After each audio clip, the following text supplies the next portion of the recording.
Teaching the whole child, effective pedagogical practices. Teaching the whole child proposes that education's purpose is to cultivate the whole person by inspiring creativity, compassion, and creating consciously living beings. Pedagogy refers to the art and science of education. Therefore, pedagogical practices refers to what methodology educators employ. With this in mind, this presentation seeks to summarise the holistic educational experience, discussing student wellbeing and pastoral care, school environment, classroom resources, and pedagogical practices. Research has identified student wellbeing as a key factor in student outcomes. Student wellbeing has been divided into 4 categories: school conditions, school relationships, means of self-fulfillment, and health status. Each area as important as the other, and by teachers being attentive to and effectively managing these areas in a child's life, the better opportunities and the better the student. This is what pastoral care refers to. It's the holistic approach of preserving student wellbeing. Particularly with many children presenting in the education setting with factors that deem them at risk, it is necessary to build a holistic support structure to protect and help these students. The school environment is an influential factor on not just well-being, but a child's ability to learn and feel safe. Classroom environments that feel relaxed, welcoming and warm have been shown to increase children's academic ability, pride and school camaraderie. It is essential for the classroom to be warm, decorated with art and homely furnishings. The class should be arranged so all students can move easily throughout and gain access to all equipment, including desk arrangements, which should be set up to encourage cooperative learning and the sense of community. Classroom resources detail everything that are used to deliver the curriculum.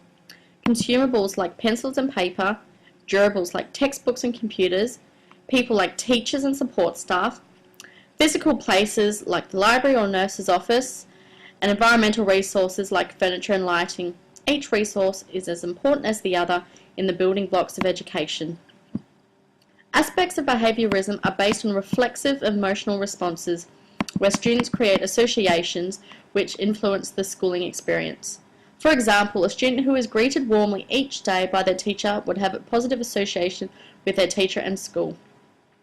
Another aspect of behaviourism suggests that we voluntarily operate on our environment by adapting our behaviour. A student who is praised when responding to a question in class would be more likely to respond to questions in the future.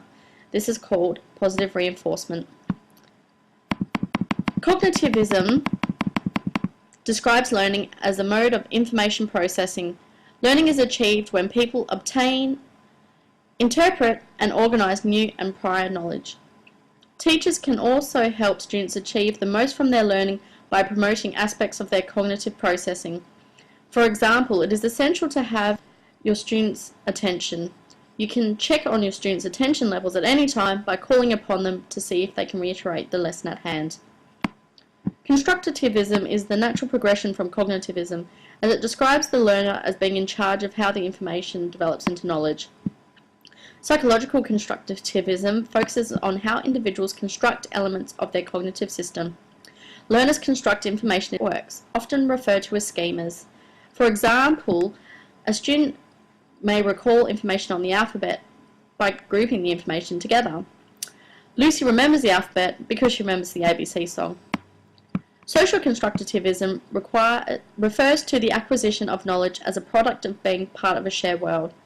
Our society and community shapes how we individually perceive new knowledge. An example would be collaborative learning, where students can use their own experiences and knowledge to negotiate meaning. In summary, to teach the whole child, a holistic approach is required, as it sets up a continuous feedback loop that enables better outcomes for students, thereby creating consciously living beings.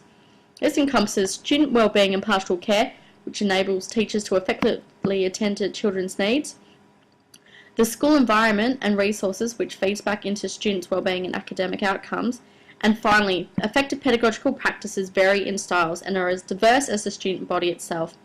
It is important to ensure research-based practices are employed that support the needs of the student to foster positive development. By being attentive to and effectively managing students' well-being, we can help foster happy and healthy children who are proven to make better students.